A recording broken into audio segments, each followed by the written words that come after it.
Assalamualaikum warahmatullahi wabarakatuh. Perkenalkan, nama saya Dezan Saputra, NPM 2355201106. Di sini saya akan menjelaskan proyek Deep Learning menggunakan Orange, studi kasus pengklasifikasian gambar hewan. Sebelum kita masuk ke proyeknya, di sini hal yang perlu kita siapkan adalah kita harus menyiapkan folder yang berisi gambar-gambar hewan. Di sini saya sudah menyiapkan folder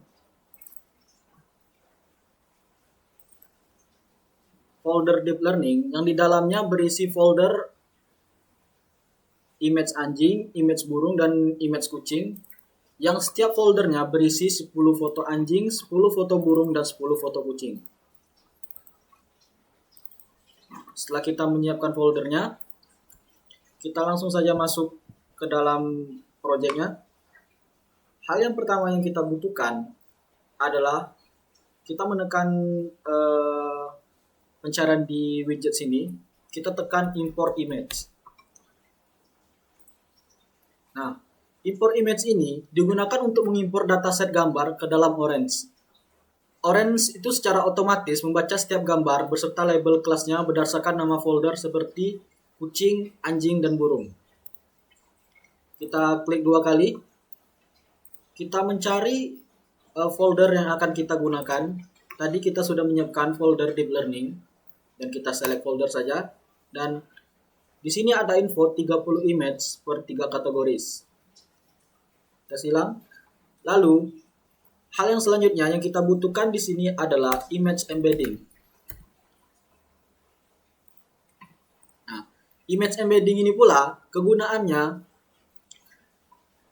yaitu mengubah gambar menjadi representasi numerik atau vektor fitur menggunakan model deep learning. Proses ini bertujuan agar gambar dapat diproses oleh algoritma pembelajaran mesin. Nah, di sini kita harus menyambungkan terlebih dahulu import image dan image embedding. Nah, datanya akan diproses, lalu kita klik 2 kali di image embedding. Lalu ada di sini ada setting image attribute. Kita bisa memilih image name atau image saja, dan embeddernya ada versi berapa. Kita langsung close saja. Setelah itu, hal yang kita butuhkan adalah data sampler. Data sampler ini digunakan untuk membagi dataset menjadi data training dan data testing. Pembagian ini penting agar model tidak hanya menghafal data, tetapi juga dapat diuji menggunakan data yang belum pernah dilihat sebelumnya. Kita sambungkan image embedding ke data sampler kita. Lalu kita klik 2 kali.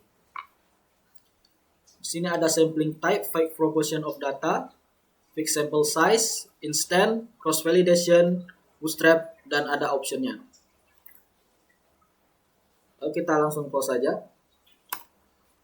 Nah, hal yang selanjutnya yang kita butuhkan itu adalah neural network.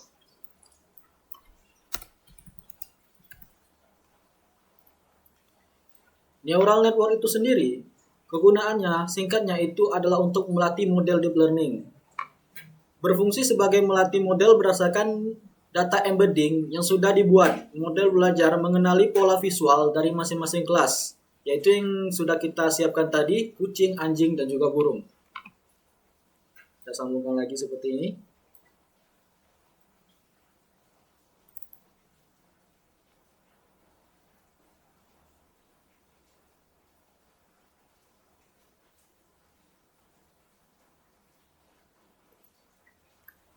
Selanjutnya, widget yang kita butuhkan itu adalah prediction.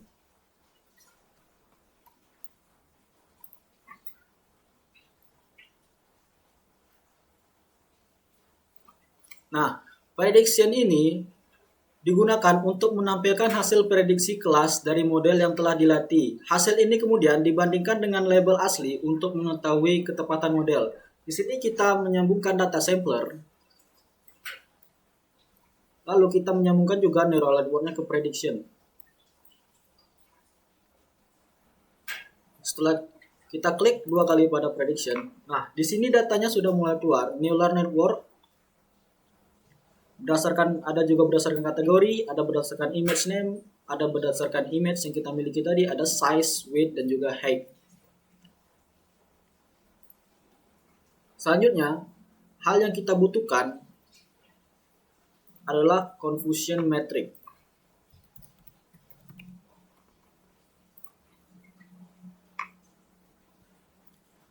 Confusion metric digunakan untuk melihat jumlah prediksi yang benar dan salah pada setiap kelas. Widget ini membantu menganalisis seberapa baik model dalam mengklasifikasikan gambar. Kita langsung tarik prediction ke confusion matrix.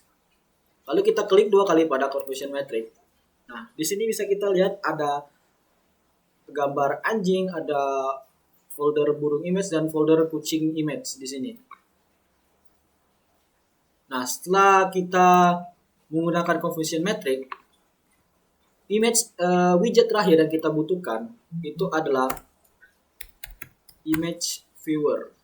Nah, image viewer ini digunakan untuk menampilkan gambar berdasarkan hasil prediksi dan evaluasi. Dengan widget ini, kita dapat melihat gambar yang berhasil maupun yang salah diklasifikasi oleh model.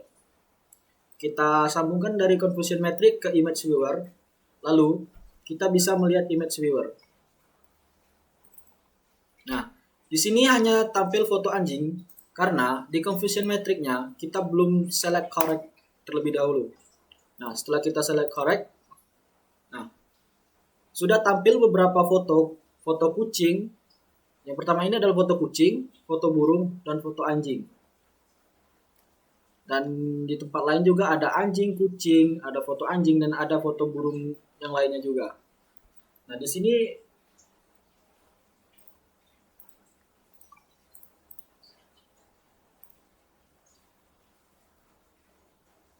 sini menjelaskan bahwa proses pembagian datanya itu sudah berhasil.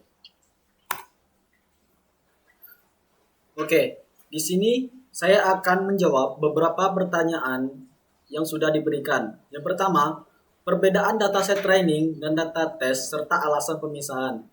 Dataset training atau data latih adalah dataset yang digunakan untuk melatih model deep learning agar dapat mempelajari pola dan karakteristik dari setiap kelas gambar, yaitu anjing, burung, dan kucing. Sedang dataset test adalah dataset yang digunakan untuk menguji performa model setelah proses pelatihan selesai. Data ini tidak digunakan selama proses pelatihan.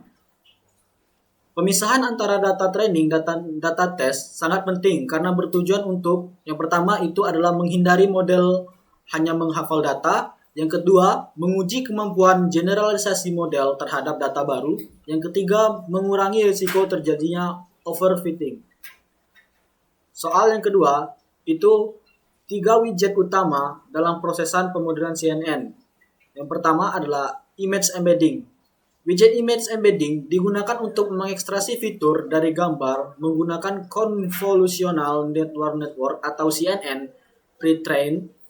Gambar diubah menjadi representasi numerik agar dapat diproses oleh model klasifikasi. Yang kedua adalah neural network. Widget neural network digunakan untuk melatih model klasifikasi berdasarkan embedding gambar yang telah dihasilkan. Model ini belajar mengenali pola visual untuk membedakan gambar anjing, burung, dan juga kucing. Yang ketiga itu adalah prediction dan confusion metric. Widget prediction digunakan untuk menghasilkan hasil prediksi, sedangkan confusion metric digunakan untuk mengevaluasi performa model dengan menampilkan jumlah prediksi benar dan salah pada setiap kelas. Soal yang nomor 3 itu adalah analisis hasil confusion metric. Berdasarkan hasil confusion metric diperoleh total 24 data uji dan seluruh data berhasil diklasifikasikan dengan benar. Oleh karena itu, akurasi keseluruhan model yang diperoleh adalah 100%. Setiap kelas hewan, yaitu anjing, burung, dan juga kucing, masing-masing memiliki data uji dan seluruhnya diprediksi dengan benar. Tidak terdapat kelas yang sering salah diprediksi karena tidak ditemukan kesalahan klasifikasi pada data uji. Soal nomor 4 yaitu peran CNN pada image embedding dan alasan tidak melatih dari awal. Pada widget image embedding, CNN berperan sebagai ekstraktor fitur dan mendeteksi pola visual penting pada gambar seperti bentuk, tekstur, dan tepi objek. CNN tidak dilatih dari awal karena jumlah dataset yang digunakan hanya 30 gambar, yang tidak mencukupi untuk melatih CNN secara optimal. Melatih CNN dari awal dengan dataset kecil berisiko menyebabkan overfitting. Oleh karena itu, digunakan CNN pre-trained agar proses ekstraksi fitur lebih efektif dan hasil model lebih stabil. Demikian penjelasan project deep learning yang saya kerjakan. Terima kasih. Wassalamualaikum warahmatullahi wabarakatuh.